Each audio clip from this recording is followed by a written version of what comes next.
Hello dan selamat datang diucapkan kepada semua ke Carnival Science Sabah 2021 yang merupakan Carnival Science yang julung kali diadakan anjuran Kementerian Sains, Teknologi dan Inovasi dengan kerjasama Jabatan Pengkomputeran Negeri Sabah, JPNS dan agensi-agensi lain. Sebelum kita mulakan sesi pagi ini, ada sedikit pesanan penaja. Anda semua boleh saksikan program terdahulu dan juga program-program yang akan datang melalui platform FB KSS dan anda juga boleh saksikan rakaman perasmian KSS untuk mendalami hasrat YB Menteri dan Kerajaan Negeri dalam konteks memartabatkan sains, teknologi, engineering dan matematik di Sabah. Dan yang paling penting sekali, jangan lupa like, subscribe dan share di FB KSS atau KSTI. Alright, so kita boleh mula sekarang. Assalamualaikum and a very good morning everyone. And thank you so much for investing your time to be with us today. My name is Ernie Zainie and I am your moderator for the first panel session in Carnival Science Sabah, bringing to you a very interesting topic, tech startups in Sabah, can we thrive? So today I have with us a very amazing panel of speakers, as you have seen in the introduction video. And since we need to keep up with our time, I will just quickly introduce the panel speakers. We have with us Dr. Lau Cher Han, CEO of LEAD. Okay, so hi Dr. Lau, how are you? Morning, selamat pagi. Good morning, selamat pagi. Very nice to have you here today. Thank you. I hope you're keeping safe at home. Yep. All right, so we also have Dr. Aainaa Syafini binti Muhammad Radzi, who is the head of research at RSOG School of Government. Hi, Dr. Aainaa. Hi Ernie, hi everyone. Assalamualaikum, good morning. Waalaikumsalam, Dr. Aainaa. It's our pleasure to have you here today. Thank you very much. It's my pleasure to be here. Great. And last but not least, we have Eric Lee, who is the Public Policy Manager at Facebook for Malaysia and Brunei. Hi, Eric. Hi, Ernie. Hi, everyone. Nice to meet you, and thank you for inviting me. Thank you for being here with us. It's great to have all of you here. So I'm sure that the participants in the audience have managed to read through their profiles in the introduction video, and you will know when you look at these profiles that we have a lot to look forward to in this session. I heard our speakers are already and all very excited to share their views and insights on this topic. I would also like to introduce Regina Wong and Adrian Lee from the Sabah Society for the Deaf, both very wonderful individuals who will be our Malaysian Sign Language interpreters ataupun juru bahasa isyarat Malaysia for this whole 3 days event. Thanks to Regina and Adrian, we will also be able to connect with our friends with special abilities to promote and live up to the spirit of inclusivity in everything we aspire to do. Okay, so thank you very much, Regina and Adrian, for being with us as well. Okay, so since time allocated for us today is very precious, we would get right to the first question. And to kickstart, we say ladies first. So the first question is for Dr. Aainaa. Okay, how are you, Dr. Aainaa? You have more than 10 years of working experience that we know of, and we are so impressed with the wide range of contributions at national level. But one thing that caught our attention is your experience in commercialization of technology and innovation. So in Sabah, we have many innovations from the grassroots community, corporates and even learning institutions, but through our conversations from them, there are quite a number of challenges to commercialize those innovations. Hence why this has become a bottleneck for the implementation of the innovation to take place. You have served as a dean as well. Okay, congratulations and well done. Perhaps Dr. Aainaa can share with us a few challenges in commercializing innovation and propose solutions to it. Thank you so much, Ernie. Thank you so much, everyone. So, Bismillahirrahmanirrahim. Assalamualaikum warahmatullahi wabarakatuh, and a very good morning, everyone. Salam Aidil Adha as well to those who celebrating. Second day today. So, yeah. Actually, I actually do agree with what you mentioned earlier, Annie, that Sabah actually has come up with a lot of innovation and technology, especially recently. Because I personally as well has come across a few technology, the very impressive ones from Sabah. But actually, to tell you the truth as well, Malaysia as a whole actually memang good in innovation, because even recently we in 2020 kan, we are actually ranked at number 8 in Asia and 33rd in the world for Global Innovation Index, and also 11 as emerging startup ecosystem. So memang in terms of innovation, what we can say actually Malaysia is actually in the right path, because we are actually excel in it. But the real issues that we need to face now is actually not on the innovation part, but on how to monetize the innovation that we have created. I believe this is not just Sabah's dilemma. This is actually a national dilemma, because even in Malaysia as a whole, Malaysia punya commercialization success rate is roughly about 15%, if not mistaken, at this point of time, with less than 500 products successfully commercialized based on a record by Mohd. So there's actually a lot of things that needs to be done by us. So to answer your question, Annie, I'm just going to share a little bit of opinion that I have based on my experience as a person who used to run a startup, as well as people who also work on technology and innovation commercialization ecosystem, as well as people yang do a few series of research related to the ecosystem.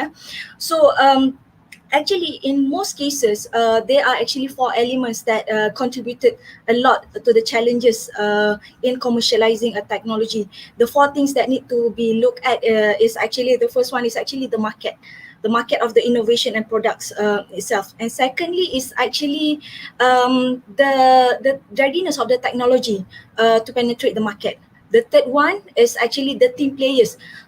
How strong is the team that a company or a startup have to commercialize the product? And the fourth one is actually funding.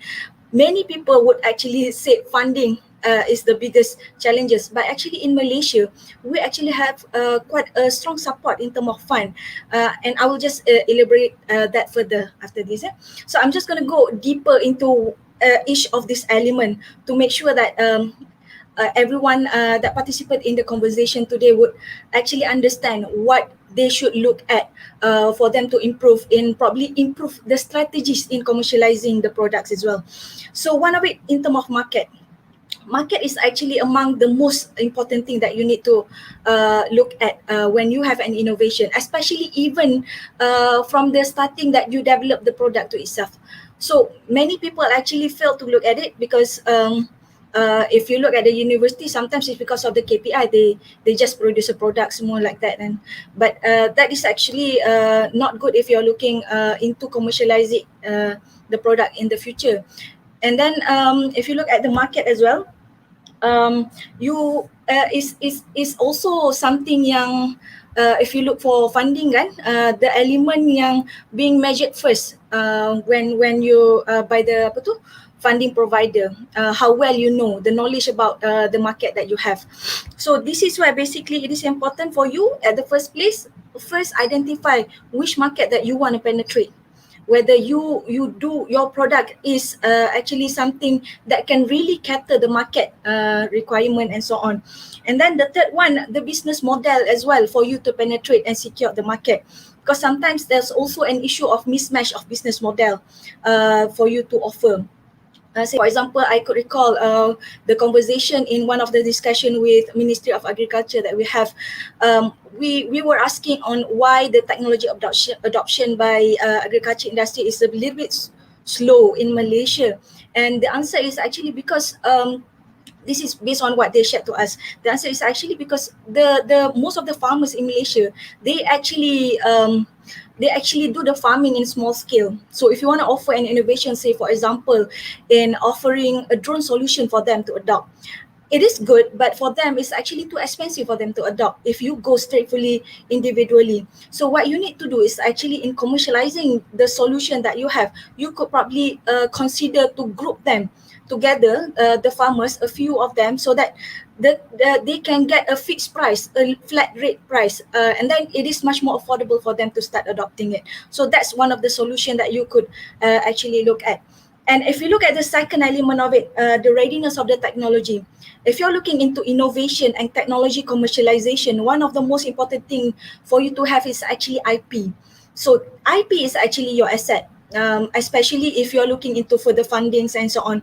So this is among the things that you as an entrepreneur need to consider, that actually, if you have some issues in relation to getting your innovation or technology filed because of funding, you can actually explore available funding, especially grants in Malaysia. There's actually a lot of grants available that could support that as well. And also in terms of readiness of and also suitability of your technology need, it is also important for you to identify whether your products is actually have a huge advantage among other competitors as well. So that's among the things that are very, very important as well. You need to know the value you need to know how to value proposition your product, so that it becomes something yang so much better than any other solution that can be adopted in the market. So you need to strategize that as well. So and then among others, if you look at the third thing, the team player. So this is where basically, I mean, if when I was one of the evaluator for grants last time, I always look at the team player as one of the main criteria, because a team player actually the team that you have actually could determine as well how far your companies could go in commercializing the technology. Whether you do have the capability, the strong thing that could bring you to what we call secure the market, and also to deliver what the markets need from your company as well, is actually totally depending on the team that you have. And if we look at the fourth element that I mentioned earlier, the funding part. So maybe most of the entrepreneurs would think that funding is actually among the issues, among the main issues that they face at this point of time in commercializing the technology. But actually, if you have the three other elements well placed, funding would actually be very easy for you. Because in Malaysia, I could say that Malaysia actually have a very, very good grants ecosystem, as well as funding alternative funding ecosystem. Because Malaysia is actually one of the most generous country in terms of grants. I could say that because I also have a few friends from overseas that are actually also admitting this, because our government actually offered a lot of grant, but it's just that the information is a little bit all over the place. So you need to be resourceful enough to identify which grant are actually suitable with you, and you need to make sure that you apply to the exact level of your innovation, because there's also an issue of where basically you are not able to get the funding because you apply from a wrong type of grants. So you need to familiarize yourself as well with technology readiness level, and identify and self-evaluate the technology first before you apply to the grant. And if you think that grants is not something that you're looking at, because the process could be very lengthy, as well as the requirement as well would be very, very, very detailed. So you could actually look into alternative funding in Malaysia as well. For example, crowdfunding, equity crowdfunding, P2P, peer-to-peer funding, as well as other elements such as what we call that, a soft loan, a venture capital, and angel investment as well. So this alternative funding will give you funds very fast, but of course there's a few requirement to it as well, such as probably some share stakeholdings, things like that. But yeah, there must be something yang apa tu, what we call that, give and take as well lah along the way. But the good thing about alternative funding is actually, especially for angel investor, they could actually help assist you in securing market as well. So that's the advantage over the grants. And but the grant is free lah, grant is free money lah, so that's what people really look at. So yeah, again, so to summarize, that's the 4 element that always being evaluated, because the challenges in technology commercialization usually comes from these 4. But if I could touch a little bit about university, and university most probably have ada extra challenges, where basically in terms of policy and promotion punya requirement, right? Technology commercialization, the success of a researcher in conducting technology commercialization or generating income from it is not something that being evaluated for promotion. So this is actually one of the reason in university, many of the lecturers who are very ambitious to go for technology commercialization involved in business and so on, do it halfway, because at the end of the day they understand that it won't help them in their promotion and so on. So yeah, but again, the advantage of a university is because most of the university, not most, all of the public university in Malaysia is actually an autonomy university. So if the management is strong enough in pushing this, I believe it is something that could be achieved by specific university to focus on technology commercialization. Yeah, I think that's all for me now. I'm happy if there's any question later on for me to answer related to this. Thank you. Okay, thank you, Dr. Aainaa. I think that was a very impressive answer. What caught my attention was the mismatch in the business model. Okay, I really, I really thought that was a very interesting point, because I mean, I think this happens to most of us. Okay, we need to get the business model right, and this is something that most of us actually struggle with, to get the fundamentals right to begin with. So everything will flow quite better after that, right? So okay, thank you again, Dr. Aainaa. We will be coming back to you for more questions, and for the audience there who have more questions regarding to Dr. Aainaa's points just now, you can just highlight in the comments section on the right here. Yeah. Okay, so we move on to Dr. Lau. Hello, Dr. Lau. Hi, Dr. Lau. Yeah, so hello, good morning. Good morning again. Okay, so my question to you is that you are a chief data scientist and currently the CEO of LEAD, an institution that provides programs on data science, full stack web development, and digital marketing. So you wear so many hats and even co-founded several initiatives. We can't help but to notice such passion and determination for what you do. So what makes you want to push this initiative further through LEAD in Malaysia? Okay, so that's a tough question.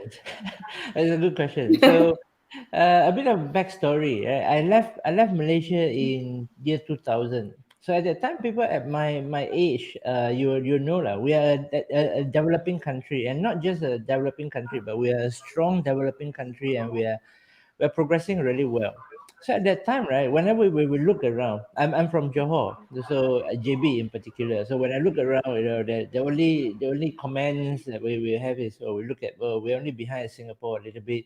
And in fact, if you know the history about Johor, JB, and Singapore well, right, during the 80s and early 90s, we're actually like when we go to do shopping, we are the one that go to Singapore to do shopping, not the other way around. And only 20 years later, is that every weekend you see a lot of Singaporeans that come to Malaysia and come to JB to do shopping. And a bit like what people in the north do when they go to Thailand, similar.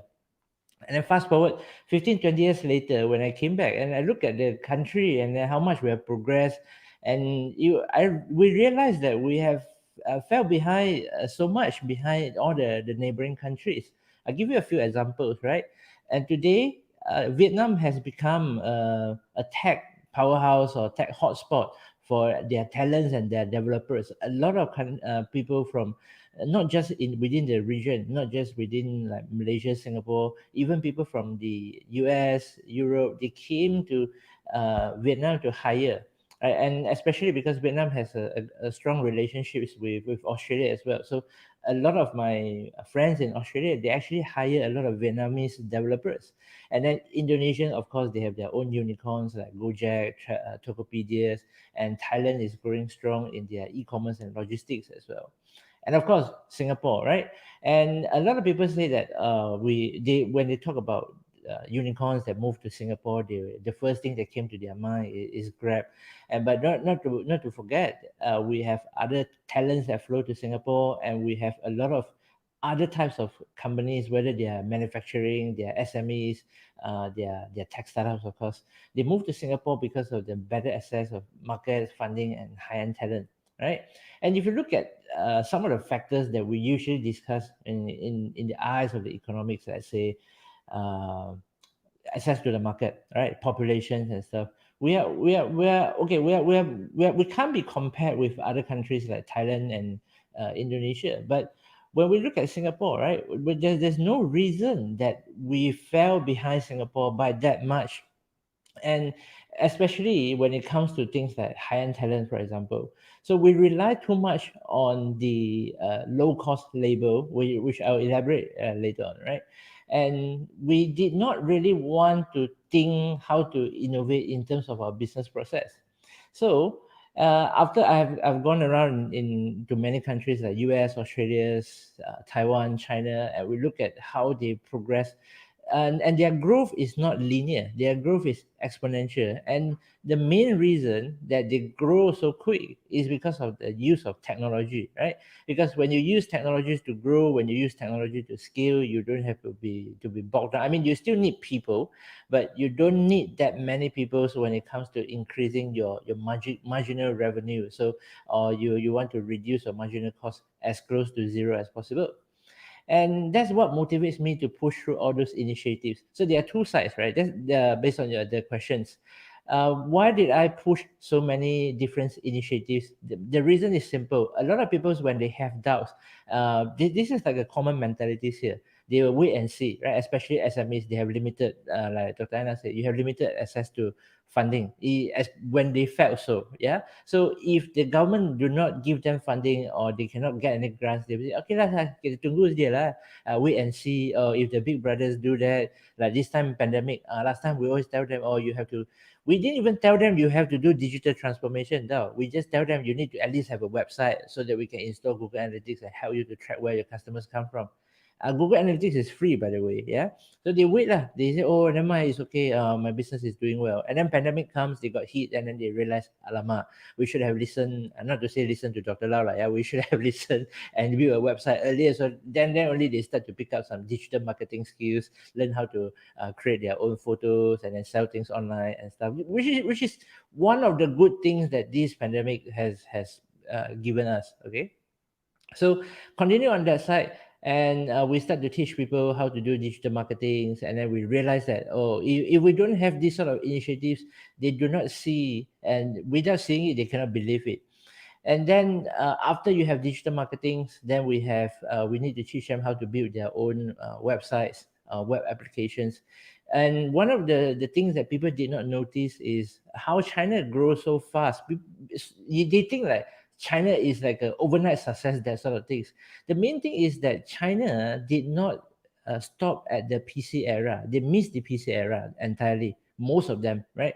They just go straight to the mobile, and that's why they have a high adoption of QR code. You watch any TV shows, you walk on the streets, you have QR codes everywhere, because most people, they cannot afford a PC at that time. But having a mobile phone seems like a viable option, so they move on to mobile devices, and they continue from there. But we were lucky because we were rich at that time, so we have PC era, and then we have those wawasan 2020, that sort of similar initiatives, right? So, and once we have web applications, we know how to build web applications. We need to capitalize on that to continue your strength, I would say, right, or your leading advantage on the PC internet era. Then we are now talking about AI, machine learning, and that's what we're totally lack of, because we rely too much on labor, manual labor, right? We're not. When we are talking about Industry Revolution 4.0, people didn't realize is that we are not even, most of the companies, most of the factories, they are IR 2.5 maximum. They are not even 3. Yeah, a lot of them, they still, you take a look at those shops lah. Yeah, manufacturing, they are still doing manual assembly, they are still doing those processes. A lot of them, they're doing it manually, right? So then when we talk about AI and machine learning and stuff, we need to have data. Yeah, without data, you cannot train all those things. You cannot be automated. And where does those data comes from? It's either coming from your manual collections, or it has to come from your experiments, or it has to come from the sensors, right? Yeah, then we start to talk about IoT and stuff. So that flows to the second aspect of that, is that the education part. So we do not lack of natural resources. I mean, we are talking in Sabah now, which we have a rich amount of natural resources, and we are not short of access to grants or access to money, so to speak, right? So the only thing that we are lacking is the education part. So we need to do educations. We need to teach people, like, okay, this is what you need to do, and this is what you can do, and what you need to do in order to be able to go to the next stage, which is the AI era. Yeah. So I think, in a nutshell, so that is how I felt throughout the years. And I come back, I see that, oh, we have a great opportunities. We miss a little bit, but I still see that there are a lot of potential there for us to catch up. And that's why I use lead as a vehicle to push through all those things in Malaysia. And if you wonder, right, a lot of people are wondering, like, oh, why don't you co-founded some of the companies as well, or build another startups? I mean, been there, done that. And I think my passion and my focus right now is to grow more people like us, and not to say like myself, like, yeah, more tech talent in Malaysia, and so that they can help to lead the country and even lead the country, yeah, in the next 5 to 10 years.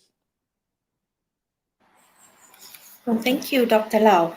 Sounds very visionary of you to, you know, I don't think there's any harm if you say that you want to create more Dr. Laus in the country. That would be something very good as well. So just to ask a little bit more on your answer just now, you're saying something that education is something more important because we have basically not much problem with funding and so on. So in the aspect of education, how do you think that the nation or the Malaysia is responding to this? It also includes awareness, right, on the subject? Yes. So when it comes to education, it's a bit the tricky part of education is that it takes a long while to see the results. Okay, so politics aside, yeah, people always say this is a politics agenda and stuff like that. But you say if you do some sort of education transformation, like last time we have 3M, right, and it takes about for 6 years for primary school students to see some results, and then you take another good five years to see a little bit of results in the high school, because that's the challenging part. You need to shape their personality, you need to shape their thinking, and you need to prepare them not just on the skills side, both the hard skills and the soft skills. And I don't really like to call those skills soft skills, because calling those soft skills make that person weak. It's like, if I'm going to tell people that, what do you do? Or say I'm a soft skills trainer, they make you soft in a way. But we should really see them in technical skills and non-technical skills, or even business skills. And the school give us a very good foundations, a very good environment to mix around with friends, and then to learn those technical skills. But they did not teach us what we really need in order to innovate and in order to contribute a much bigger part to the economy when we graduate. Okay, a SPM leaver, unless their parents, their parents are entrepreneurs, or they live in like either they are very entrepreneurs, okay, so they're successful entrepreneurs, or they came from a relatively poor family. That means they have been doing business like pasar malam, that sort of things. Otherwise, most of the middle class kids, right, they wouldn't know how a business world looks like. They would, in their mind, would be, oh, I want to graduate and then get good results, get into good universities, and then I get a good job. There's nothing wrong for that. Okay, don't get me wrong. There's nothing wrong for that. But when we are talking about innovations, when we are talking about you are growing the leaders of the future, they might not be the best suitable candidate. The reason behind is very simple, right?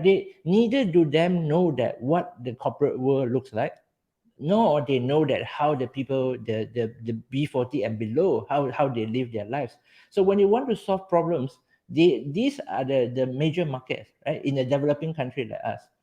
So when we talk about teaching them skill sets like that, I think it should be either exposure. So give them more exposure to what other great companies are doing, what the great leaders are doing, or you give them a little bit more skills to understand people, right? To be able to ask questions. This is something that our education system that never do for us. Even when you go to universities, it's just another way to make your path narrow, right? Because you are going from a very generalist kind of person to a more specialized, and then eventually, like if you get to a PhD level, your problem that you're solving is super niche and super small. And when you put them back to the industry, when you put them back into the market, they wouldn't know, say, a very simple thing. They wouldn't know how to do research. Okay, they wouldn't know how to ask people questions like what the market wants, and they do not know how to respond to the market. They do not know how to develop a product. Yeah, so I think these are the so-called soft skills or the business skills that are really lacking in our education systems. I cannot agree with you more there, Dr. Lau. I think soft skills, or I think I agree with you. We should start rebranding it to something else. Business Yeah, skills something is something that, something more. I wouldn't say a cooler name, but something that reflects the actual situation more. They're yes, not soft skills, right? They're yes, never soft. And if I were to say anything, the soft skills are the hardest to yes, exactly. They're the most fundamental as well. Right, thank you very much, Dr. Lau. We will also be getting back to you after this. So we move on now to Eric Lee. Hi, Eric. Hi, Ernie. Okay, so Eric, the question for you here is, the tech ecosystem in Sabah is still fairly new for the community, although many efforts to promote more tech-based startups have been championed by the grassroots community, like Kinabalu Coders, SATA, Borneo Startups community since a decade ago. And some say that the demographic of Sabah is not suitable for the tech startups to thrive in the first place, and therefore we should focus on other industries. But the pandemic has proven that there is a need for us to revisit the industry landscape here in Sabah across all levels. So, as someone who is very experienced in the public policy and corporate governance, what is your thoughts on this? Thanks for the question, Ernie. I think Most welcome. to start off with, we kind of need to look at it at a more macro level. First at a regional level within Asia Pacific, and then within Malaysia at the national level. I think there are various rankings and reports to show where does Malaysia stand among all our neighbors, including Singapore, Indonesia, as well as Hong Kong, etc. We've still got a bit of a way to go. And at the national level, where does Sabah fit in to the bigger picture? Because and a lot of, on my end, we work with a lot of stakeholders from across Malaysia, including Johor, KL, Penang, Sarawak, as well as Sabah. So where does Sabah kind of fit into the broader picture? Sometimes what we see is that it could be a case of a bit of duplication, to some extent also competition between the states. But ultimately, how do we kind of map out a stronger value proposition for Sabah within Malaysia, and also how do we kind of build up a narrative, as well as perhaps even a system for collaboration between all the main cities that mentioned, the 5 cities. So that's second level, and I'll touch a bit more now on the local ecosystem level in Sabah itself. And I'm from Sabah as well, and so I've been working with the various ecosystem players, including those that you've mentioned over the past 2 years. I think there are several things that we need to look at, and as you mentioned, the various stakeholders have their own initiatives and programs. But before we even dive into that, we need to look at it at an ecosystem level. And what we've noticed is that it's actually quite, to some extent, a bit siloed. The ecosystem is not. There could be greater cohesion. It's a little fragmented, but not as fragmented as we've seen in the other cities. And to some extent, that also is some level of duplication between both federal and state. And we think that in order to build up that ecosystem, or focus on perhaps maybe four elements or four pillars. This would be, maybe we can refer to it as like the 4 Ps. One would be the players or people, and this would be government, both federal and state, universities, community builders, companies, tech talent, funders, etc. So I think we need to kind of understand what's out there in the market within Sabah. And I think that needs a bit more digging and also mapping out, because what we've done with some of the local stakeholders, including Rambutan Code Academy, is that we've started to sort of map out what are the different types of digital service companies or firms that are available in Malaysia. Because we hear some names, but we're not quite sure what's actually out there. And even though the market is relatively small, it seems that a lot of them are hidden. And so when we did that exercise in terms of mapping, what we realized is that actually there are quite a lot of creative design firms and animation studios, and also digital marketing firms and software houses. But all of them are pretty underground. So I think it's sort of just a matter of surfacing up and seeing what's exactly there. And that's just at the digital service firm level. Then in terms of tech talent, how do we map out what's available in the market? How many tech graduates, computer science, software engineering graduates are being churned out? And how many of the talents are already working in Sabah, or have they left Sabah to go to KL or elsewhere? So that's on tech talent part. Companies, I think it wouldn't be too hard to map it out. And community builders, we kind of know who they are. But just setting out the context of who are the players in the Sabah market would be really important.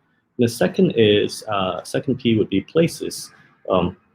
I think there's quite a bit of research on like innovation districts, whereby there's some level of correlation and even causation between the concentration of players and the level of productivity.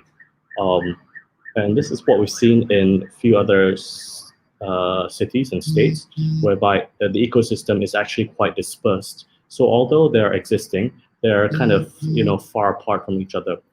Therefore, there's a need to kind of bring them all together into a more, perhaps even a district or an innovation district, to concentrate them together, whereby it's easier for them to connect as well as collaborate. Understand that now everything's virtual, but perhaps when things open up again, we could revisit the opportunity to build such a district and bring them all together. Because to some extent, the environment does play a factor in creating that, how do you call it, that dynamic or that pressure. So for instance, what we've seen in some of the other states is that, you have startups and you've got your programs, etc. But what we've noticed is that some of the startups, because they're kind of on their own siloed, then they don't necessarily feel the peer pressure from other companies. And so the time it takes to develop their MVP, typically it'll take about 3 months or so to develop the prototype or minimum viable product. In certain places where it's a bit less concentrated, it takes up to 8 months. So they don't really necessarily feel the pressure.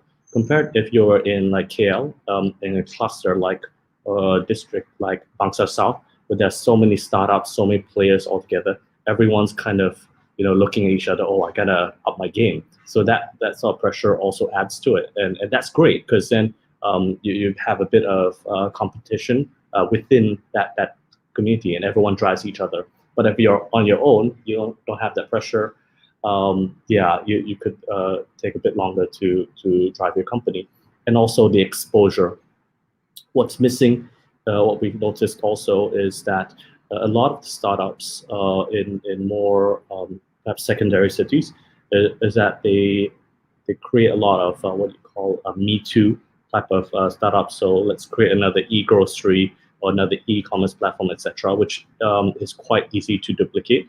And it's also just targeted at the local market. So if it's only within, say, Sarawak, then they don't really want to there are no plans to actually expand beyond Sabah, then that makes it less attractive for investors because the growth potential is a bit more limited. So I think without that exposure to more innovative and more competitive startups and also tech talents, they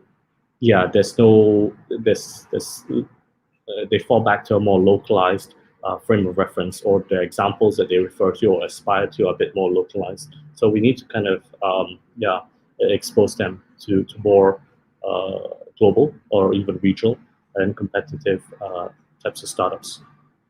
And that, I think, relates to the environment.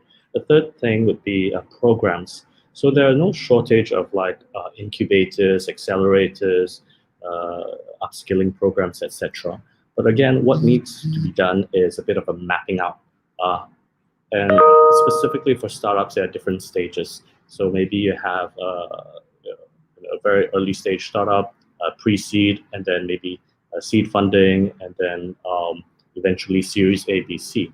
And we need to then map out the different types of programs and types of support at every stage.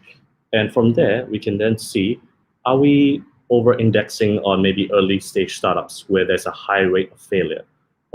And if that's the case, are they progressing? If it's a high rate of failure, what's going on there? Is it the selection of startups? Is it the incentives? Is it the business models, etc.? But if it's a case where they're growing but they kind of drop off at a certain stage, then that gives us pause to identify what's the problem there and can we redeploy our resources to tackle. It could be the case that they are growing but they don't have enough funding and therefore they have to leave Sabah or even Malaysia to go to Singapore or elsewhere for funding. So without that mapping of like programs and the different stage of startups, then it's hard for us to see, are we actually making a difference? And is it actually growing? And are we deploying our resources effectively and efficiently? So that's another thing. And lastly, would relate to, say, policies, fourth P. This could cover, say, IP protection. There's a sandboxing initiative that I think Magic has started, and that allows for some level of policy flexibility for new types of innovation. There could also be visas, tech talent visas, particularly when there's a shortage of certain types of talent in the market. What we've heard is, when speaking to different stakeholders at Sabah, is that yes, there are a lot of like junior coders, but then when it goes to mid-level and senior talent in terms of software engineers, it's not there. And therefore, it's very hard for them to grow because apparently there's a bit of a tiering. So for every 4 junior coders, you need at least like 1 or 2 mid-level programmers, software engineers, and then someone senior so they can manage the teams. If it's bottom heavy, then it's hard for a company to run.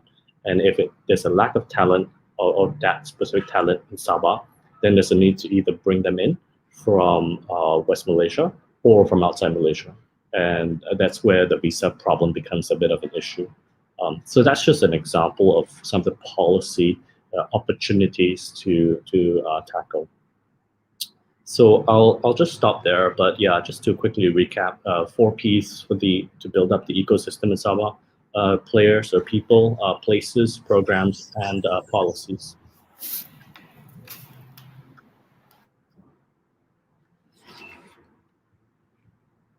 Sorry, Ernie. Yes. Can you hear me now, Eric? Okay. Yeah. Yeah, I just got back in time to because I was disconnected. I mean, how ironic is that, because we're talking about tech here. So yeah, thank you for that. I only managed to catch the first 2 pillars, which are players, which are people, and places. The other 2, Eric, so sorry. Or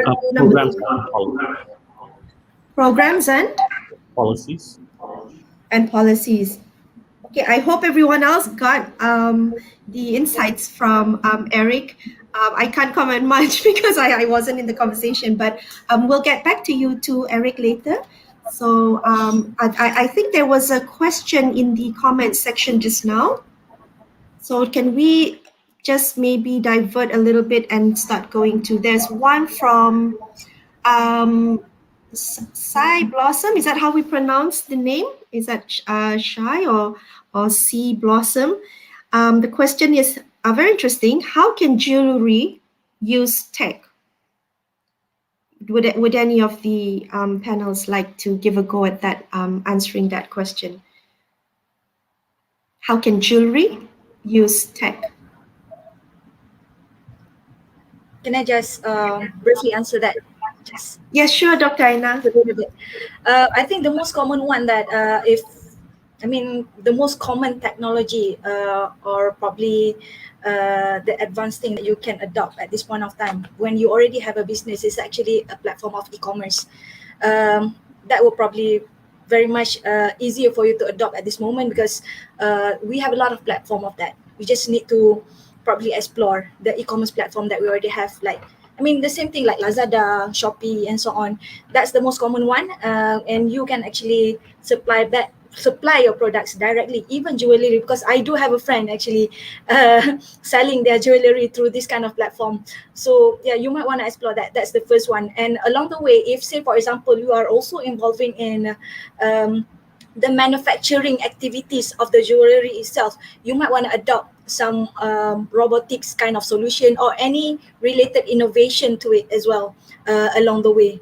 But yeah, that could probably be my answers at this point of time.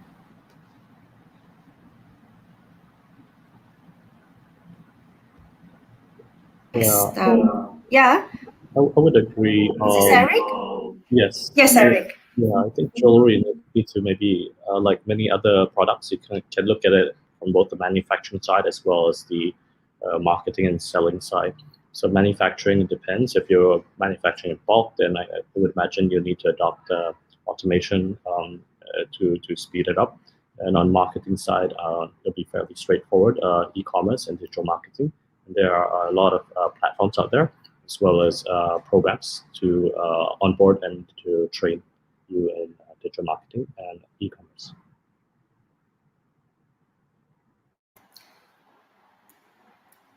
All right, thank you, Eric. There's did I just get? All right, so there's another question here from Odell O'Brien, which is for any panelists. Any insight about tech startups that targets new kind of market? That's the first question. And number two, how about funding for such company? Maybe Dr. Lau would want to give it a go. So I think for the new kind of market, maybe Odell can let us know a little bit more about what sort of markets that you are targeting, right? I personally, throughout many years of involving in startups, I don't really see that, or at least in the current world, there shouldn't be too many new markets that's out there, unless you are talking about, okay, you're moving the focus, you're shifting the focus, like in China, right? A lot of them, a lot of the companies, they used to focus on the first tier, second tier type of cities, and then they go down to the lower tier of the city. That is one type of it, right? If you are talking about laterally, like you're moving from one type of target audience to another type of target audience, then that is a little bit different. So maybe I think Audio can let us know what sort of new kind of market that you're referring to. And in terms of funding such company, there are a lot of different, like I think Dr. Aainaa mentioned, a lot of different types. You can look for grants that helps you to explore the new market. You can you can get VC fundings as well, and depending on your type of industry, and we can recommend a few different types of company as well. Okay, so maybe while we wait for Odell or Brian to come back to us with more info on that, I'd like to continue with another question for Dr. Aainaa. Okay, so the question is, you have been to Sabah this year with the Prime Minister's delegates, and you had that opportunity to see Sabah from a closer view. You have even mentored one of our startups here in Kudat, from Kudat. So what is your opinion on the talent development in Sabah? What can we do more collectively to accelerate the pace to produce more tech-based startups here in Sabah? Thank you so much, Ernie. I think one of the things that I totally respect about entrepreneurs in Sabah, especially after I involved very closely with SEEIC, as well as the company that I mentored. So the main thing that I could see that actually in the strength and perseverance of the entrepreneurs in Sabah itself, and as well as the strength of the community lead entrepreneurs ecosystem that you have in Sabah. I believe Ernie yourself, you yourself actually founded Bosco, right? Bosco community. So yeah, Yes. actually it is a support ecosystem that are very good for companies to grow. And it is actually even better because it is led by the community that also involved in businesses and so on. So that's actually a lot can be obtained from there. But I believe that to answer to your question, Sabah can definitely achieve a lot and accelerate a lot in tech development and adoption. If, say, for example, um, there are a strong collaboration among stakeholders, which is among local government, the agencies, as well as the players. I would like to share with you on one of the model shared to me by Datuk Denison, Professor Datuk Denison Jayasurya. He was he was actually once lead UN team in studying about social solidarity economy across Asia last time. So he shared about a model being implemented in Indonesia on how they actually eradicate poverty in rural areas and so on. But this is also something that involves technology and also innovation, where basically but again, like I mentioned to you earlier, it involves a strong collaboration among stakeholders, where basically the government actually play a strong part in probably securing and identifying a big market that their community could access and could supply products to. And then what they do is actually the government actually instructed certain areas of the country to focusing on producing this type of products in big scale so that the country could supply it to international markets. So that's among the thing. They secure the market. The government assists in identifying and securing the market. They assist as well for these small scale entrepreneurs and also local communities to produce this product in big scale. And they make sure that the quality of the product itself meet the requirement by the international market.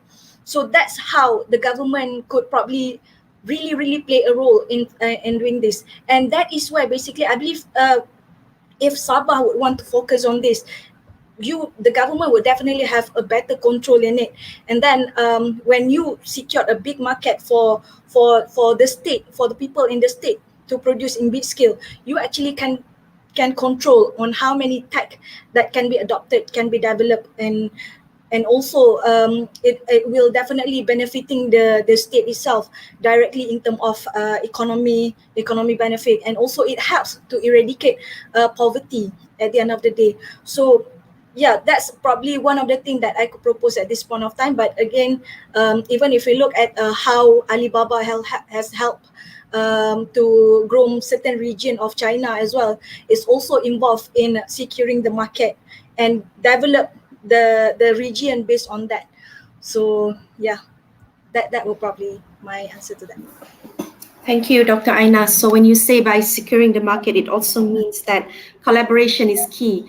Yep. You are emphasizing the same point that was highlighted by Eric earlier on, turning competition into collaboration. So that's a very key message in what we are doing to thrive our tech industries as well. So thank you very much, Dr. Aainaa. Let's go back to because there's a lot of questions coming in through the comments. There's another one from Odell O'Brien here. Is there any key accelerators for startups in Sabah?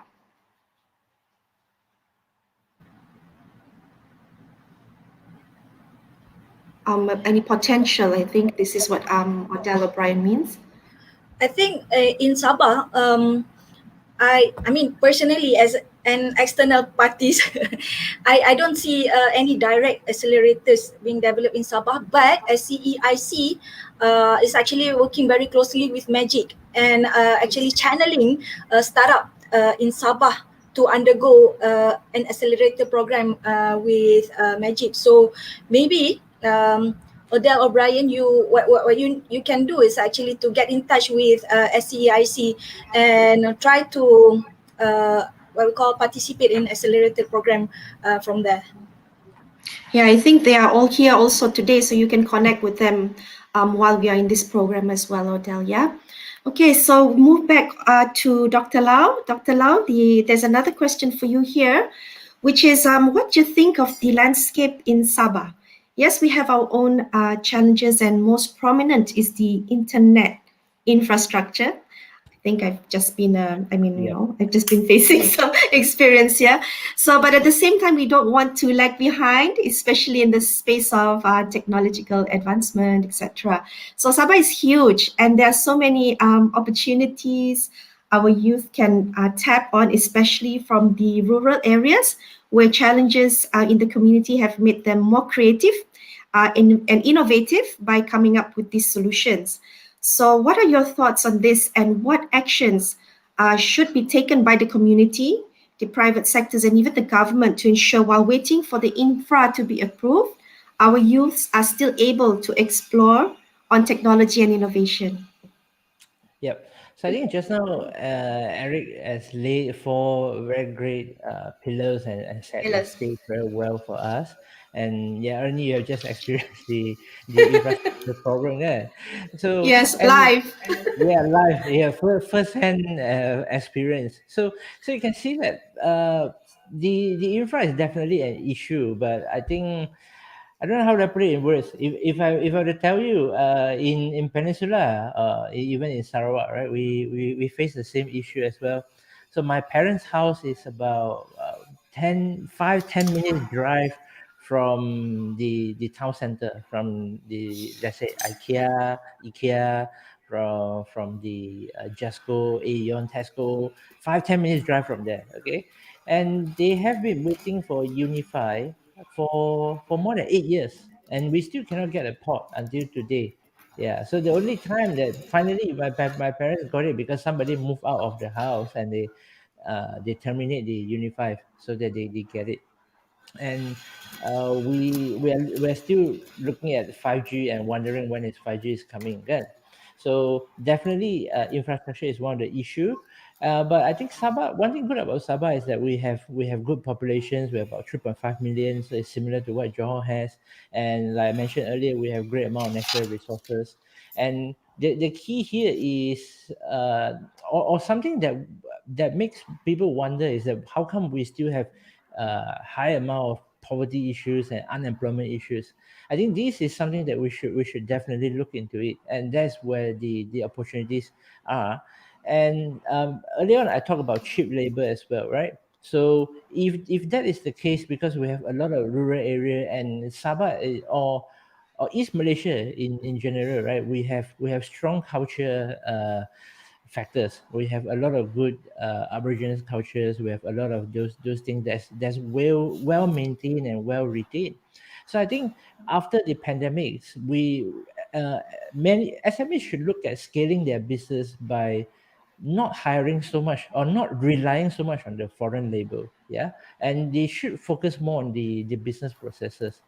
And we have seen a lot of success stories in the e-commerce this round, right? And during the recovery stage, I think I would love to see more people focus more on the local side, especially things like domestic travels and helping the local merchants to make a comeback again.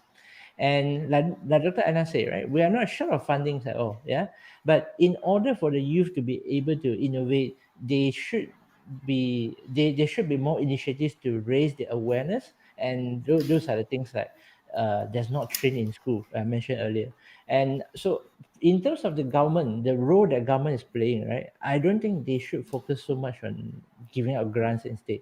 Yeah, because giving out grants is something that is very hard to track. You can't just, I mean, if I was an investor, I can just get a million ringgit, and then I can give uh 10,000 ringgit to each of the companies and say, go ahead and do your own thing, and then come back and report the results. But from the government side point of view, you can't just use the rakyat money and do things like that. It's very hard to track. So I would rather they do something more on the let's say awareness programs to get the students to be more exposed to the things that I talk about. And in terms of the education side, focus more on the fundamentals things. I'm not talking about those finance or economics, about like neoclassicals and stuff like that. countries like our neighboring countries, they're exploring into things like digital bank. So we should be able to teach the students like, okay, what are the banks? What are the roles of the banks? What are supply and demands? What pricing strategies and those things that happen in our daily lives. And when it comes to private sectors, I think one thing that they should be able to do is to start to have their internal kind of promote more internal startups or internal ideas, innovations, rather than just saying, "Oh, okay, you're hired for this X amount of salary, and your job is to follow my instruction." I mean, this in a way that they will make the companies operate in a more consistent way, but it does not help to support any sort of innovations, right? And like Eric said, our startups here, they are not really, they're either competitive, they're either not competitive, as in they're very complacent, because if you compare what we tech business are doing with any of those traditional SMEs are doing, we're making good money. I'm not going to lie, right? We're making good money. You just sit in front of the computers. Even those micro sellers on WeChat, they are making a lot of good money. YouTubers, whatever. Then people are sitting in the office. Fresh grads, engineering fresh grads from the local youth, how much do they make, right? Uh, 1.8K in Johor, 2.2K in KL, Selangor, and yeah, that's about it. And the startups here is either that or they don't compete in the right way. They compete in the wrong way. So they use the Chinaman kind of mindset to compete with their competitors, so to speak. Yeah, because they don't understand the concept of market. So if somebody runs a coding academy, say, right, and the other coding schools are their competitors, but they don't really understand is these are not their competitors. They might be your competition actually comes from those people who don't want them to learn coding, not other people who are promoting coding together, right? And or if some companies runs TikTok marketing very successfully, and then the other companies will start to copy and say, oh, let's do TikTok marketing as well, or let's do Instagram story. They never really understand what their customers want, where their customers are, and things like that. So I think that is something that I would love to see more in the private sector, as in to explore more different avenues and to be a little bit more risk taking, because the cost of taking a risk in modern tech world is much lower than the cost of taking risk in the past, right? You don't have to set up a physical office, you don't have to you don't have to get a business loan in order to buy some equipments and stuff. Yeah, you don't have to. Okay? And community wise, I think is very obvious. You guys are doing a great job here. SCICs.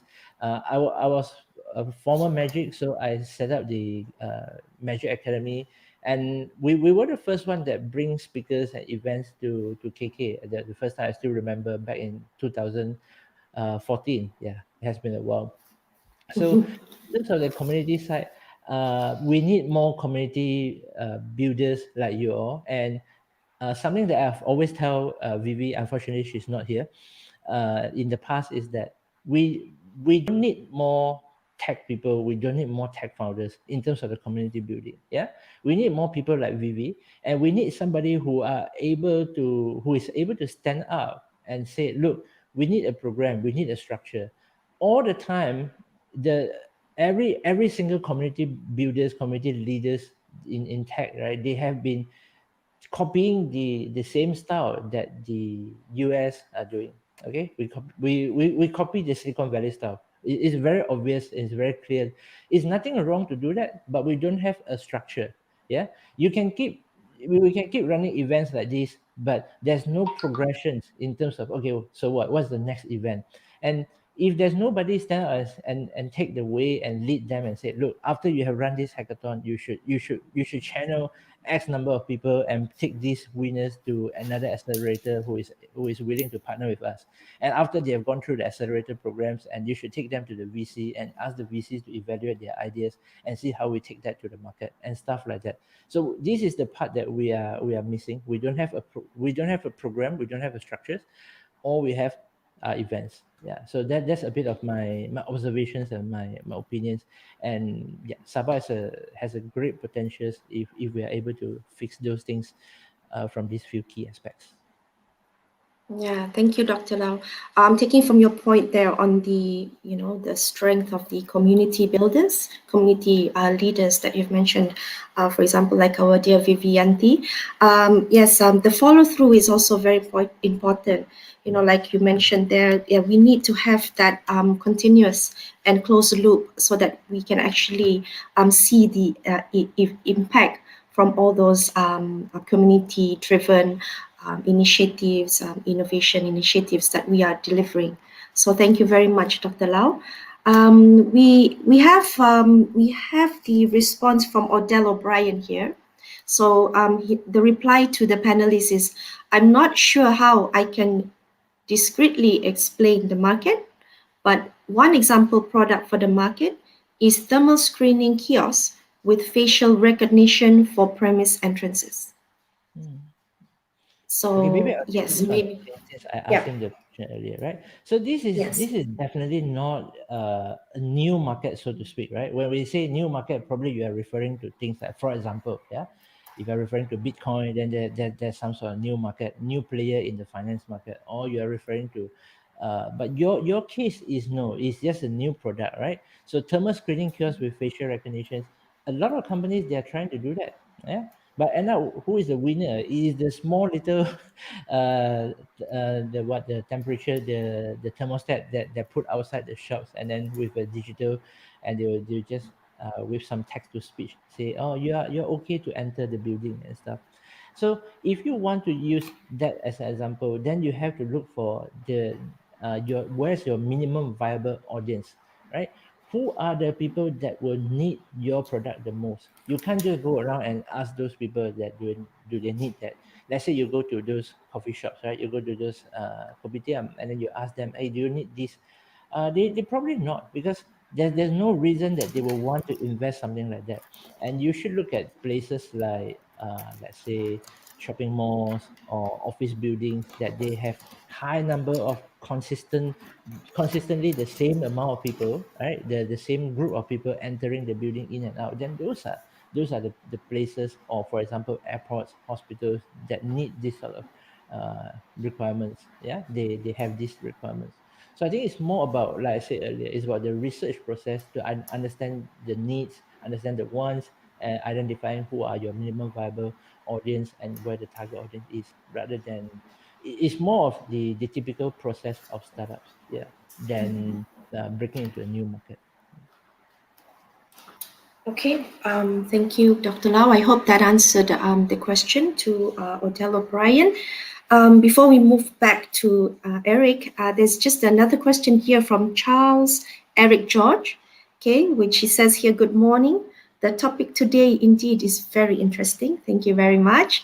I wonder what are the panelists' thoughts on the internet connection issue again, okay, in Sabah. So that is one challenge we are facing actually. So we might miss the opportunity to develop startup in our own districts or even kampung. So it forced the youths to migrate to bigger city, thus affecting the development in their district. Secondly, I'm in the opinion that we need to create awareness, exposure, educate, and empower the youths. Is that question done? Yeah. So maybe we'll see what the panelists have to say on this. Maybe we can go around to Dr. Aainaa, Eric, and maybe Dr. Lau again, if there are any other views on this. Internet connection is a hot issue, apparently, in Sabah. Yes, Dr. Aainaa.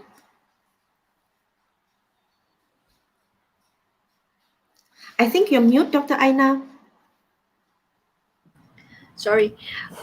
So yeah, internet connection. I'm not so sure whether it probably sensitive in some point of it. Yeah, but I believe. Okay, we're only live. But I believe with the launch of Jendela, right? Jendela, if I'm not mistaken, from the government, the infrastructure will actually be improved a lot, especially in Sabah and Sarawak. And just to share with you as well, I did some read up, if I'm not mistaken, in what we call that, MCMC as well.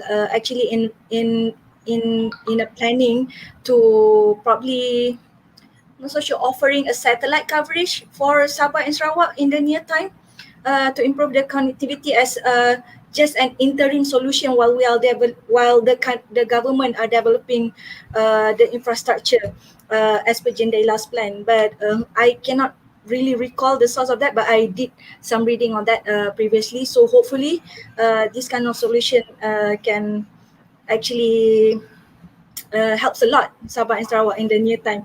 But on top of that, I believe when we want to adopt technology, it's not just about soft technology where it requires internet and so on.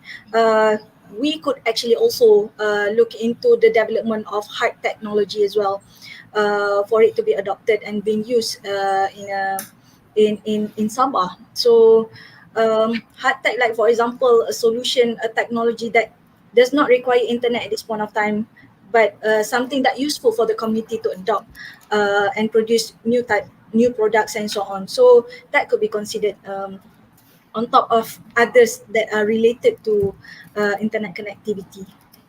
So yeah. Right. Thank you, Dr. Aainaa. Oh, I think you got mute again. Yes, but did you get my answer earlier? Yes, I did. I thought that there was a bit lag there just now, internet connection again. So how about Eric? Because you're Sabahan, right? So maybe what do you think of our internet connection here as raised by Charles Eric George there?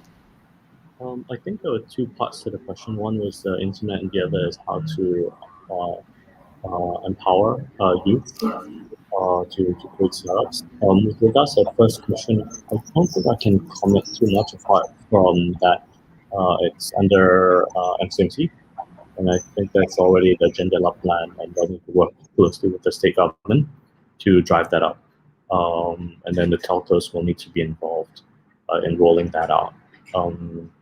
Yeah, so that is a work in progress. Second part of the question, I think you mentioned something about getting the people in Kampung to create their own startups. I think we need to be a bit more realistic. It's going to be quite tricky to sort of create the entire ecosystem that I just mentioned around 4 pillars in the Kampung. So therefore, it necessarily needs to be concentrated in city. So it would have to be KK. However, there will be different roles for the different locations in Sabah to play. So I think in terms of like tech startups, because you need if we want to focus on like deep tech type of startups, you need R&D, you need a lot of funding, etc. And then for that you need the supply of tech talent, you need funders, you need universities, etc. So that would have to be concentrated within KK. In the more rural villages, two things. One is e-commerce. So if you have products, it's a matter of putting it online. And I think there are various platforms, including Facebook, which could require relatively low bandwidth, and you can still market your products. However, that's also contingent on having a logistics and a logistics infrastructure in place. So you've got your food products. Do you have a post office, and how often do they deliver, etc. And can you kind of package it and then track your orders and all that. So e-commerce, you've got marketing, digital marketing, as well as logistics. So that infrastructure logistics infrastructure needs to be in place in the villages in order for the youth to participate in e-commerce. And also, I think one more element could be tech adoption in the rural villages. Are there certain technologies that are already existing? So there's no need to sort of invest in R&D and create new type of technology. If there's something that's already existing that doesn't require a lot of bandwidth, then perhaps that can be adopted in, say, their local economy, whether it's agriculture or any other types of businesses.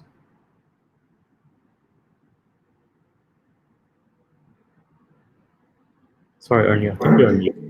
Oh, I'm on mute. Sorry. Am I on mute still? Hello? Yeah. Okay, can you hear me now? Yes.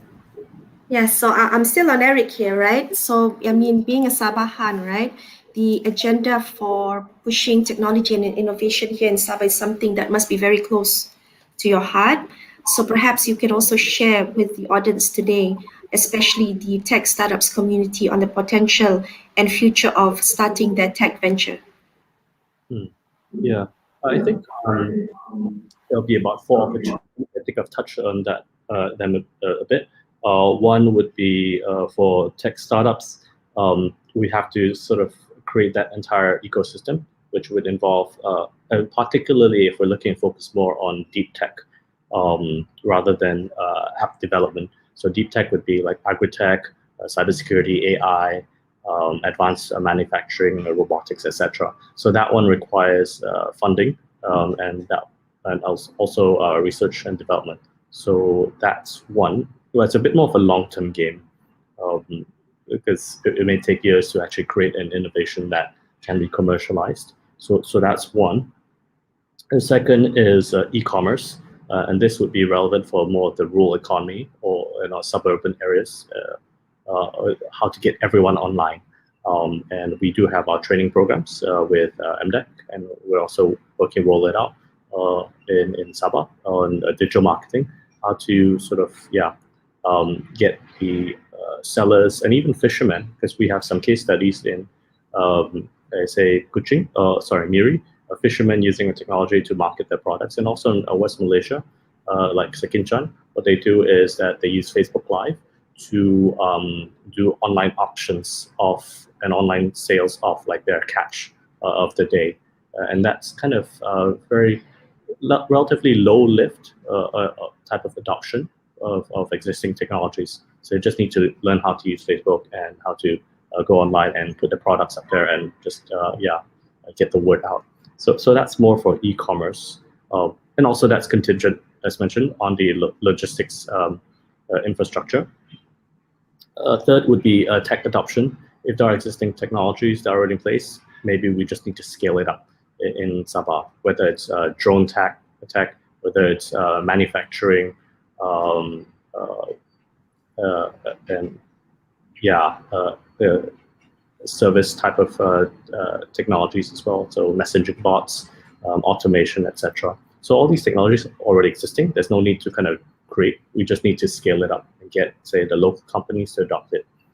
And I think this is something that Dr. Lau has touched on, which was the low adoption of more advanced manufacturing technologies among the local companies and manufacturers. So we just need to maybe look at policies that would and maybe incentives to drive that up and reduce the reliance on a lower skilled type of labor. The fourth one is, I think it's quite interesting, which I'm working on with the local communities, and that relates to digital services export. I think there's a big opportunity here because now everything is online, and therefore, is there an opportunity to create and market digital services and essentially export it to customers and clients from outside of Malaysia? And this would include software development, so your website development, app development, etc. Second would be digital marketing, so Facebook, Google.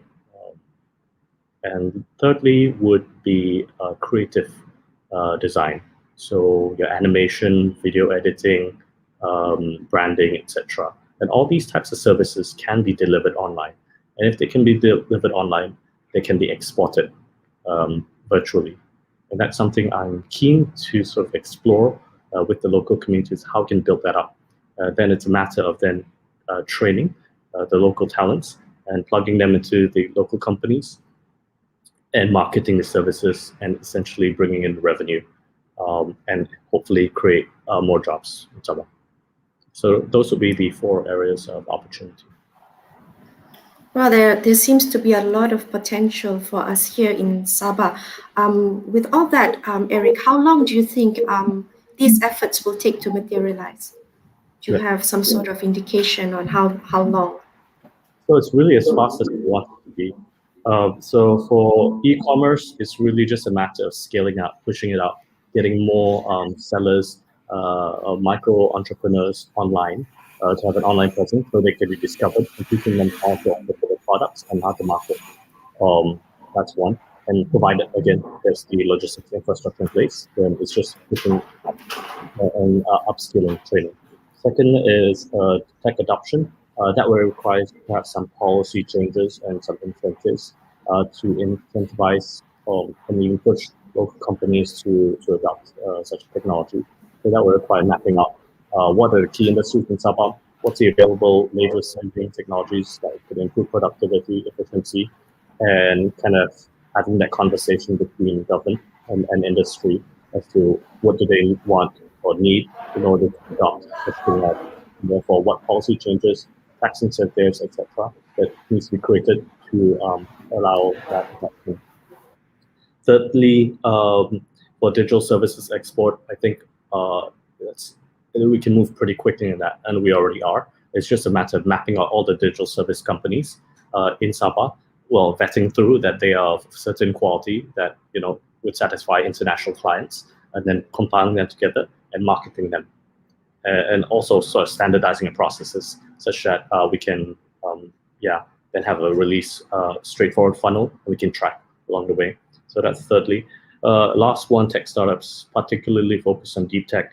That would be the longest game. That would take years because you need the right talent, you need universities, you need funding, etc. So those would be, I say, kind of big bets. They may or may not pay off, but that would take a while. But if they do, then that's great. But you need a lot of funding for that one.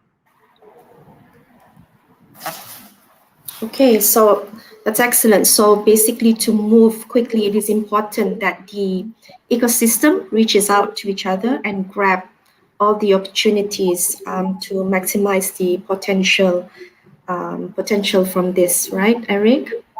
Yep, absolutely. So there's a question from our dear friend here, who is also co-founder of Borneo Startups Community, Zach.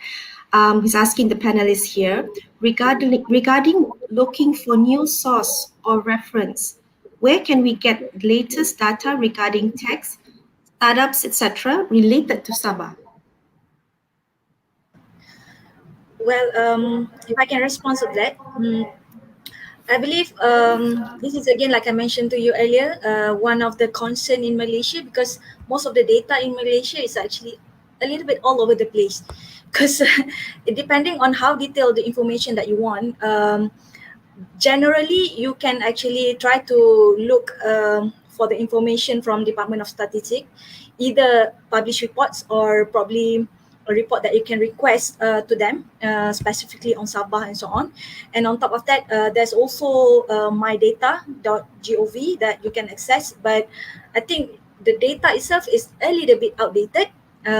So what actually I can suggest is actually for Sabah, the state government, or probably SEAIC, if you really want to have this data, you could actually conduct a fresh survey to populate this, and you'll be the owner of the data. So that's actually something that would be very useful for the state government as well. I can add on a little bit. Yeah, you can go to Magic Central to look for it as well. Yeah, so there's some information on Magic Central, and if you need it for research purpose or non-commercial purpose, right? You can also contact Magic. Yeah, we do keep track of those startups as well. Yeah. Right. So I saw one question here. Let me scroll up. It's from Edelweiss EZ. Will new information technologies change the financial risk management? Maybe perhaps we can get the views from the panelists today.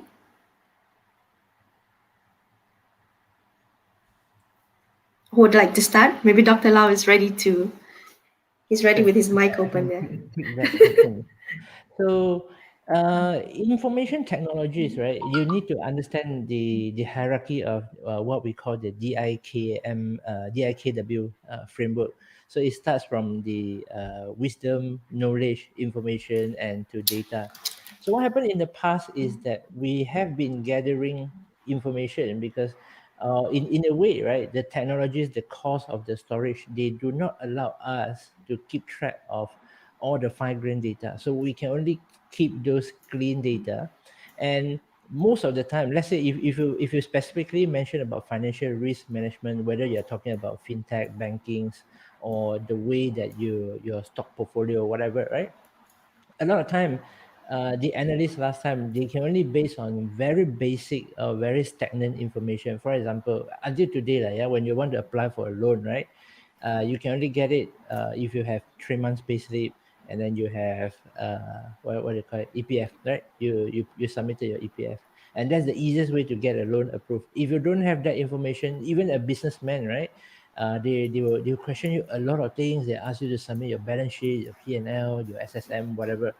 So in a way, the environment is not friendly for people who take risks, lah. Yeah. So financial risk management, if you're referring to that aspects, so in a way, whenever you build your financial risk management model, right, whichever, whether it's those services that I mentioned or you're talking about stock market prediction, right, you should not look at the old data or old information anymore, right? You should not look at structured data, but you should in a way look at other things like social media data, unstructured data, the things that people talk about on Twitter, the things that people talk about on Facebook, Instagram, and those are the things that will give you not just additional data, not just additional new information, but they will give you a much complete picture of what are the models that you are trying to build.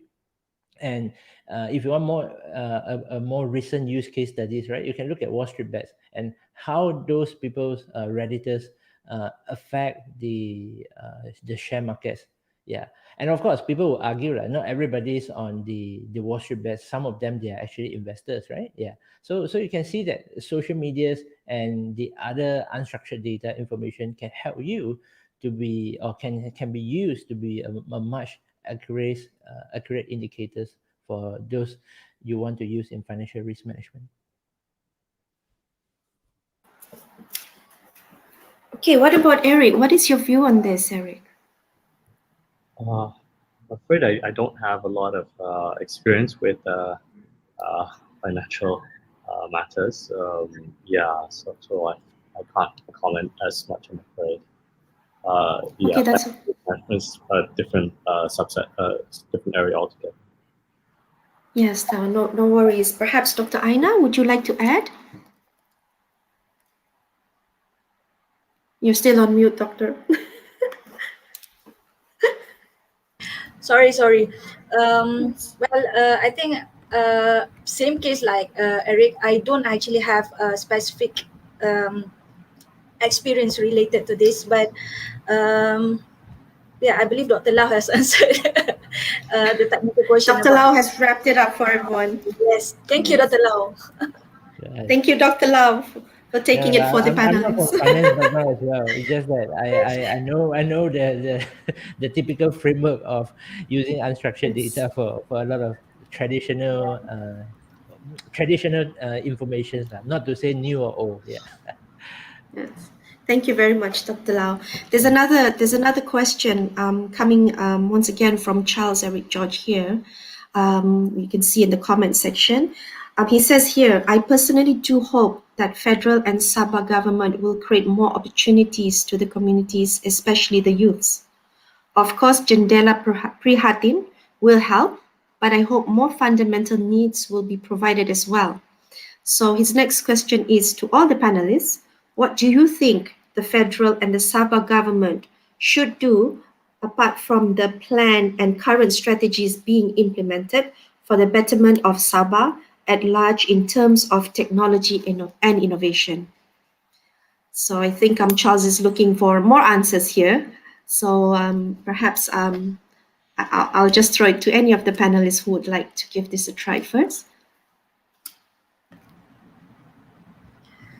I could probably answer that first. I mean, just to kickstart the answering session.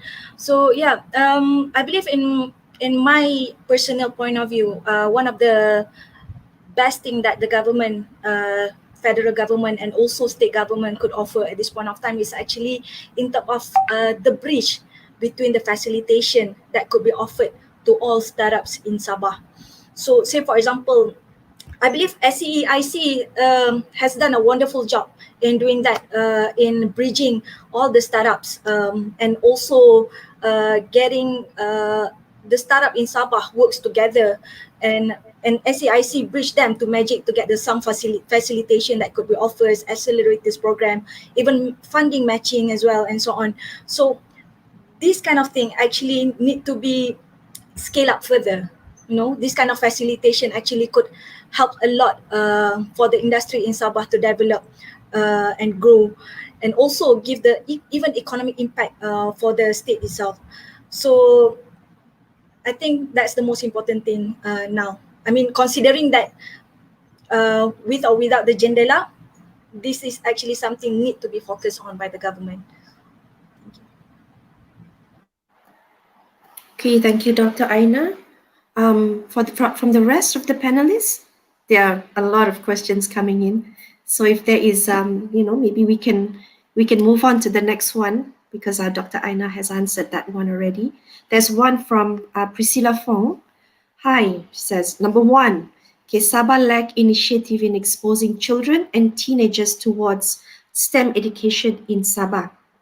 So I think we all would agree STEM education is the most effective way to develop and identify tech talent from young. However, most students in Sabah are lack of information or hardware to develop their ideas. And two, Sabah lack of tech-savvy teachers that can lead students to explore 3D printer, etc. Would like to hear from any panelists on this matter. Maybe since this is a Sabah issue, maybe it's fair that maybe Eric can start with the answer here. Eric, would you like to share your comments? Yeah, I think developing tech talent is it's a long game. So two ways to look at it. One is like the future pool or pipeline of tech talent. So that would be future students, and that would require to some extent education reform. So there's a lack of teachers, then perhaps there needs to be a discussion and some strategic initiatives at the ministry level, the federal and state, on the curriculum, as well as the capacity of training teachers, and also the hardware and internet connectivity. So that's a much broader problem that needs to be fixed and planned out over a long period of time. But also a more immediate issue and problem is like our existing talent pool. We can't put them through school again. So how do we then reskill and upskill them? And this is where we need to drive up both coding schools. So there's Rambutan Code Academy. That I think there could be more. There are actually quite a lot of coding schools in KL itself. So we need coding schools and institutions with relatively short courses that people who are working can take to upskill themselves. And also parallel to that, there are quite a number of online courses that they can also take to develop their own skills. These courses are provided by both corporates, including Facebook, as well as government partners like MDEC. So it's a matter of them pushing out reskilling and digital upskilling courses, programs for the existing labor force. And once they have obtained those skills, then how do we then match them to jobs?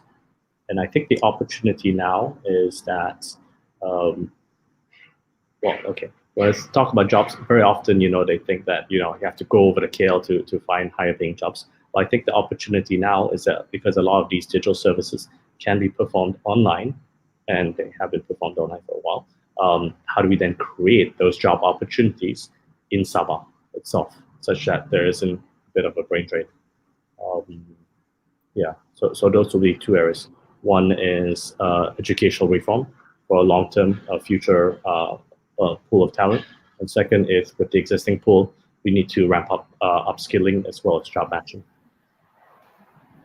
I think your comments were very well received in the comments section, Eric. They truly support both your ideas there. So what about Dr. Aainaa and Dr. Lau? Do you have any thoughts on this?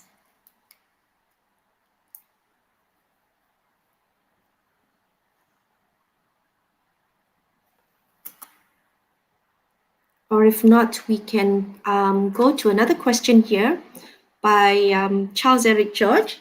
Okay, we should give Charles Eric George a reward for being the most participative participant for today. So the question here is, do you think education is part of the fundamental needs as mentioned by Dr. Lau? You think he needs more elaboration? If yes, what do you think on the education system in Sabah today? Do you think we should build and develop a center of learning and reference in every district or by zoning?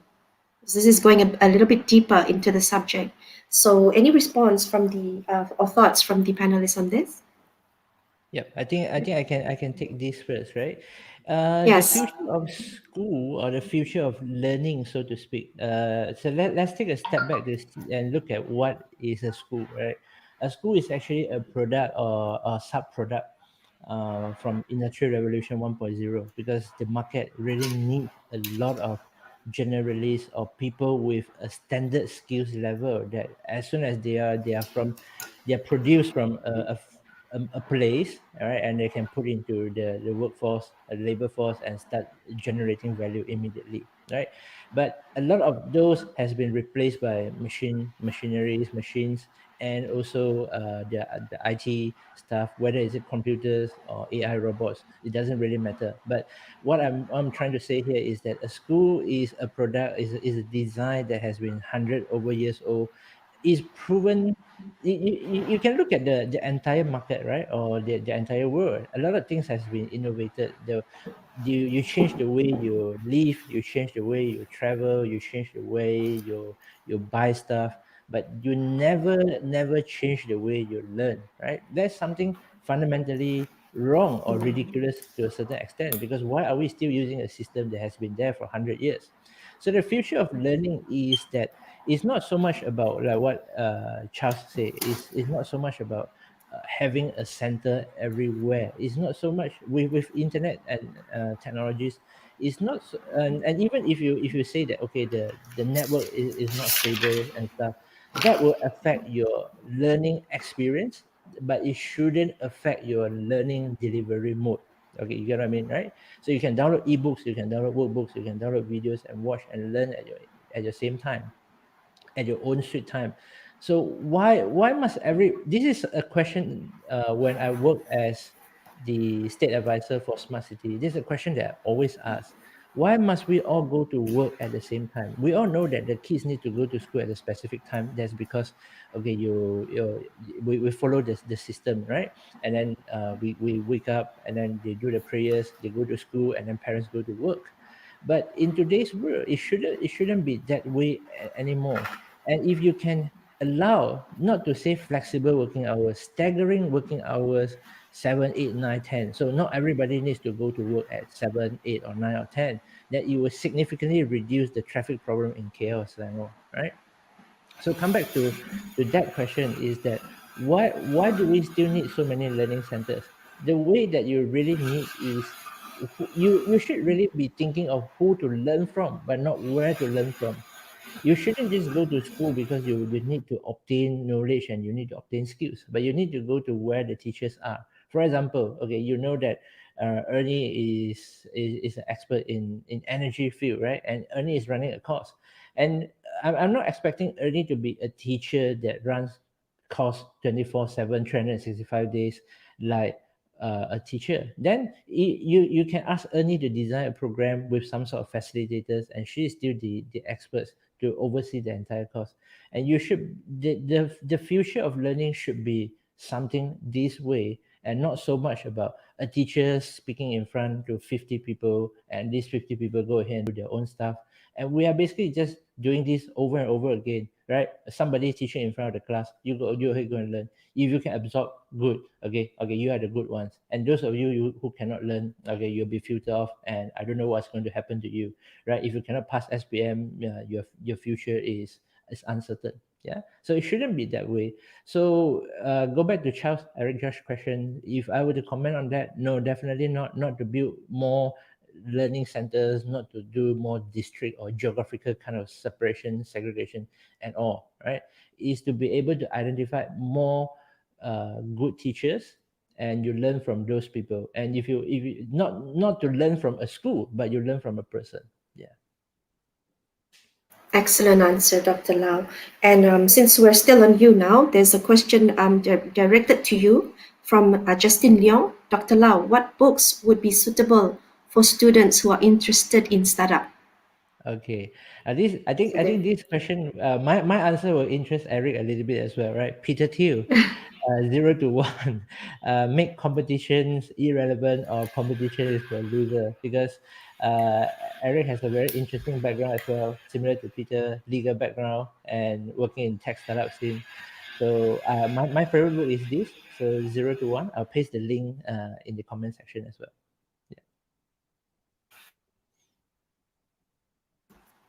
Okay, thank you, Dr. Lau. So Justin Leong here has recapped what you said, who you learn from.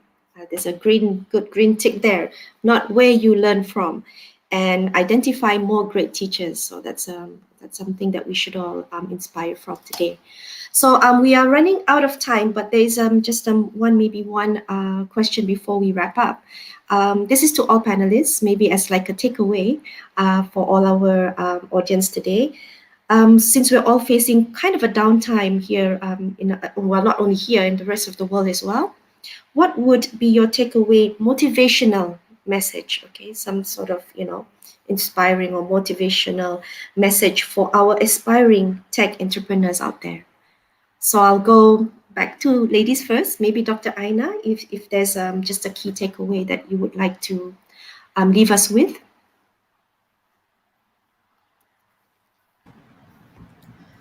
I've been receiving a lot of respect here as one of the panel lady here to always have to answer for that. So yeah, I mean personally, I believe this is a tough time for everyone, and this is where basically it is important for tech startup in Malaysia, not only Sabah, all over the world actually, to remain perseverance, remain consistent, remain trying to do whatever you can do just to survive first at least, and be good to others as well, because I think I actually wrote down one article recently, and it's been published in Malay Mail. So it's about leadership as well, on how to really emphasize on our leadership strength during this pandemic time. So it's actually about helping ourselves first, and also helping everyone around us, so that we could actually still survive in this pandemic era, because it's been tough for everyone anyway.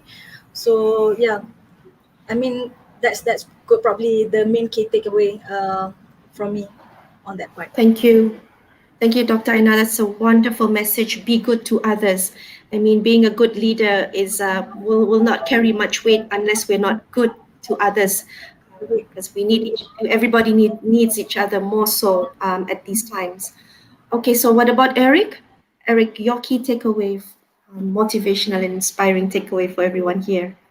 Yeah, I think if the pandemic has taught us anything, it's the importance of being adaptable, because the situation is just so fluid. It's open, close, and like there's so many uncertainties. So I think for businesses, startups, we need to be extremely adaptable now. It's no longer just a nice to have. It's really an intrinsic trait for survival. So that's one. So you'll need to be able to move quickly and pivot quickly. If the market has changed, if you can't operate in a certain way, you have to change. The second thing I would say is that look for opportunities. So although it's a crisis, other opportunities that have emerged that no one has kind of identified, and therefore you can actually move quickly to take advantage of such opportunities. Particularly, when there are changes and potentially permanent changes, even after the pandemic. with regards to remote working, remote or hybrid working, remote workforce, and yeah, just and also the future work and increasing adoption of technologies, as well as increasing digitalization of small businesses and micro businesses. So what are the opportunities out there that are emerging that no one has identified just yet, because maybe they're a bit caught up in the pandemic, that you can sort of jump into and take advantage of? Totally agree with you there, Eric. I think there are still so much potential from this pandemic, opportunities, that we still have not managed to identify yet. And I'm sure we can all do this together. Right. So maybe last but not least, Dr. Lau, is there any key takeaways from you? I think you're on mute, Doctor. Yeah, I'm muted. Yeah, sorry. Are you able to hear me? Yes. Yeah. Okay. All right. Thanks for having me here. I'm glad to be invited. I've learned a lot from Dr. Aainaa and Eric as well. I really miss the time that I can go to Sabah and do all the island hoppings. And one thing that I did not mention, right, is that I actually proposed to my wife in Sabah. So because I really love that place. Yeah, and she does. And so I always say that Sabah has a lot of great potentials, great culture, and I think if I were to give one key takeaway, right, is that no matter what business, what industry you are in, this world is evolving around people, especially in Asian culture. Yeah, no matter how much AI data that I talk about, I might seem like a super logical person. I use a lot of just evidence to speak, but deep inside my heart, any startups, whether that I'm supporting, whether I'm investing or I'm mentoring, right, I always look at one thing: is the people. Yeah, it's always about the people, and it's always about the culture. No matter how mighty you are, how smart you are, if you are not a people person, if you are not a culture fit to a company, your company, your startup wouldn't be able to sustain, or it wouldn't be even able to survive, right? If you look at this pandemic, everybody is trying to do their best to look after themselves, and then once they're okay, we will try to look after other people that need help, right? So that's one key takeaway I would like to share with everybody. It's not about industry, it's not about the machines, it's not about the computers, it's not about data, but it's always about people. And Sabah definitely is a great place for, I can see all the passions from the founders as well. So keep up with the good work. It doesn't really matter how what is going to happen during this pandemic, right? It's all about post pandemic, and embrace ourselves, get ready, be prepared, and feel free to share my social media handle and reach out to me afterwards, because if I'm sure that you have a lot of follow-up questions as well. So don't just stop here. All right, think through what we have shared, and see you next time. Thank you, Doctor. Glad that we can still connect to you even after this webinar. Right. So unfortunately, we have come to the end of our session today, and it's been great. I think everybody would agree with this. The panel speakers have been great, have been awesome, actually. So have all of you here today, and I'm sure we will leave with plenty of insights from our generous panel speakers. And let's make this not the last time that we meet. So do contact us and connect with us more. So I would like to say thank you to the wonderful audience. Thank you for your participation. Again, thank you to panel speakers. We learned a lot from you. But last but not least, we would like to congratulate and say thank you to the organizers, Sabah Creative Economy and Innovation Center, and the Ministry of Science, Technology and Innovation for inviting all of us, especially to all the hardworking teams, di belakang tabir, ya, you know who you are. I'm sure I speak on behalf of this entire panel when I say how we love that we can be part of this program and hope to be involved in more future collaborative initiatives. So let's continue to collaborate through innovation for Sabah and for our nation. Thank you very much, everyone, and stay safe.